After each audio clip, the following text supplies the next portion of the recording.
There are things you need to know about the Arctic. We have to recognise that there are countries that actively wish us harm, and no amount of diplomacy is going to change that. That vast frozen expanse that once symbolised isolation and inaccessibility, well, it's now a hotspot for global competition. Climate change has reshaped the Arctic's icy borders and geopolitical tensions have risen. The UK isn't an Arctic state, so why does what's happening there matter to our small island nation? Well, spin the map and look at the world from a different angle, and it starts to become clear. We are a North Atlantic nation, and the North Atlantic and the Arctic are connected to one another. Russia is a bad faith actor. Russia is a party that wishes us harm, and through the Arctic and North Atlantic, Russia projects force. So let's unpack this. The Arctic is warming 4 times faster than the rest of the planet, leading to receding ice that's opening up previously inaccessible shipping routes. Between 2013 and 2023, the distance sailed by ships in the Arctic more than doubled, and the number of ships operating in the region increased by 37%.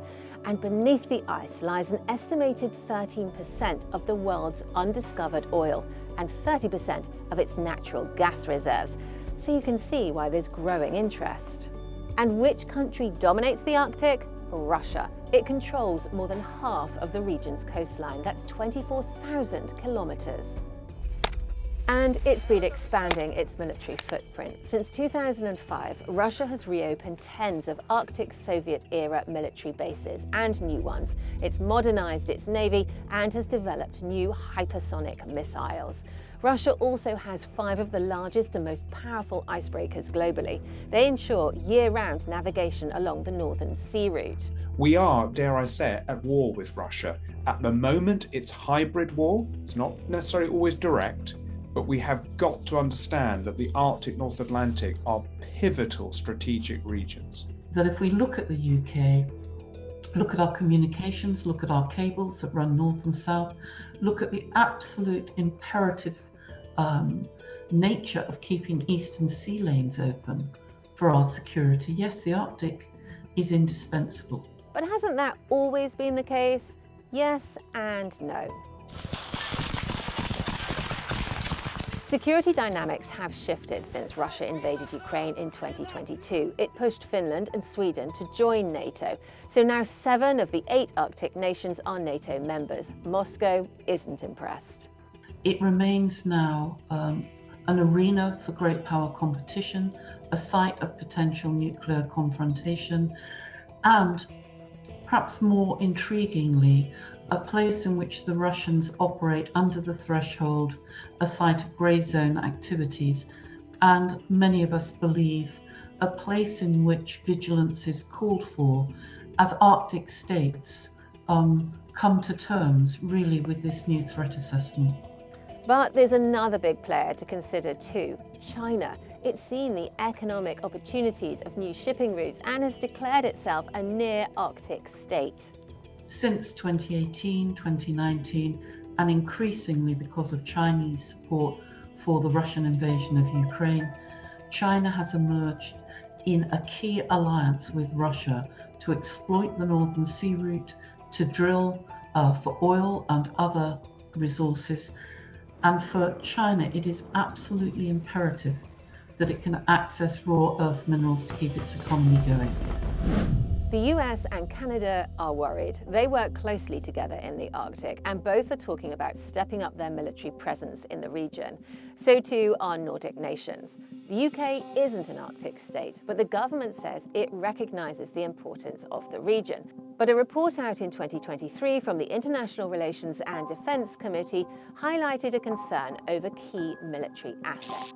We don't have enough polar assets. We don't have enough frigates, helicopters, ice-strengthened vessels. So I think we've got 2 things to think about here. One is we have to continue to work well in partnership with our allies. Secondly, and this is always true of defence, you have to take a long-term view and actually think we need to invest now, in my opinion, in at least one more polar capable vessel because at the moment we have HMS Protector going up and down like a yo-yo between the Arctic and the Antarctic every other season. We need at least 2 HMS Protectors, not 1. Despite limited resources, the UK remains one of the few non-Arctic nations actively investing in operations in the High North. The training we provide here is absolutely essential. It's probably the hardest environment on Earth that we actually operate aircraft in. Is vital to provide the defence of the northern flank that we are tasked to do by defence. Operating in the Arctic is tough. The extreme cold, poor visibility and vast remote landscapes don't just test the kit, they push people to their limits too. The downwash a Merlin helicopter creates not only flicks up snow and ice, the wind can be around 80 miles per hour, so the temperature can immediately plummet. It can be -5 degrees Celsius, and then the Merlin helicopter comes along and suddenly it's -40 degrees Celsius. The challenges are why the Royal Marines head to Norway every year for cold weather training, learning how to survive and fight in the most testing conditions. Exercises like NATO's cold response are all about proving they can handle it, because in the Arctic, surviving comes before anything else. The sleeping bay must be built higher than the roof of the entrance tunnel for warmth. A hole is made with a ski pole for ventilation, which is paramount. It ensures there's enough oxygen getting in, and a burning candle shows the levels are safe, and there's always someone on candle watch to make sure this continues. You happy around this area, mate? Yeah, the Scold should have cleared this. Yeah. The UK is also a key player in the Joint Expeditionary Force, a group of nations geared up for rapid response in the High North and Baltic regions. I think the JEF has a lot more to play in also taking a lot of military tasks from NATO, sea lines of communication protection, assuring transatlantic reinforcement so the US can get over to the Nordic and Baltic states to fight. These are all tasks that the alliance has to do. The JEF could take them off the alliance, and this is where I say about stepping up. It's about looking at military tasks that the Europeans and the Americans need to do, finding out which ones the JEF is very good or well configured to take, and then offering up and saying, well, we will do this on your behalf. Exercises like Tamber Shield in Norway highlight the UK's dedication to protecting security in the Arctic and across northern Europe. And the Poseidon P8 maritime patrol aircraft based at RAF Lossiemouth, well, they're crucial for keeping an eye on Arctic waters. They're key to securing a strategic choke point that's especially vulnerable to Russian undersea threats. So why are we so invested? Well, because if conflict ever broke out in the Arctic, there's a good chance British troops would be right in the middle of it. We may be a long way from the Arctic, but we regard the Arctic and the High North certainly as our backyard. And in terms of our security, we need to ensure freedom of navigation into the Eastern Atlantic through the UK, Greenland, Iceland gap.